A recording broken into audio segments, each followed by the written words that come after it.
अगर आप साइंस के छात्र हैं या रहे हैं तो यह खबर आपके लिए बेहद जरूरी है, क्योंकि इसमें हम आपको बताएंगे कि प्रदेश का विधान चाहे जो कहे, लेकिन कुर्सियों पर बैठे साहिबान विज्ञान की बड़ी बड़ी परिभाषाओं को भी बदल देने की ताकत रखते हैं।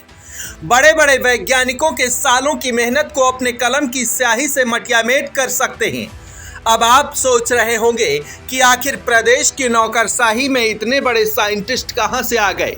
तो इससे पहले कि सब कुछ हम आपको बताएं, पहले आप विज्ञान की किताब में लिखी उन लाइनों का संज्ञान ले लीजिए, ताकि आपको ये ना लगे कि गुरुजी ने जो पढ़ाया था वो सब कुछ गलत था। प्रदेश के अधिकारी ही सही हैं। आपको याद होगा जब तमाम जैविक, भौतिक और रासायनिक उदाहरण के जरिए जीवित की परिभाषा बताई गई थी, तब यह ज्ञान आया था कि वास्तव में जीवित कौन है। अब ज्ञान को किनारे रख दीजिए और यह जान लीजिए कि जीवित वही है जिसको प्रदेश के साहिबान कागज पर जिंदा रहने देंगे। अब इन्हें ही देख लीजिए, इनको भी लग रहा था कि सांसें चल रही हैं, एक जगह से दूसरे जगह पर आने जाने की क्षमता है, इसका मतलब ये जिंदा हैं। लेकिन ये इनकी गलत फहमी थी। भूल गए थे कि जिंदगी तो सरकारी कागजों में लिखी चंद लाइनों की मोहताज है।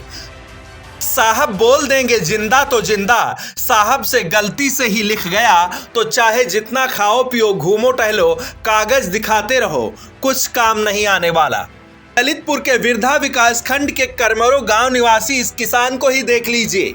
इन्हें भी लगता था कि वो जिंदा हैं और पीएम किसान सम्मान निधि पाने के हकदार हैं, लेकिन इन्हें क्या पता था कि सरकारी कागज पर इनकी जिंदगी के सभी सावन खत्म हो चुके हैं। अब जिला अधिकारी से जीवन दान मांगने पहुंचे हैं।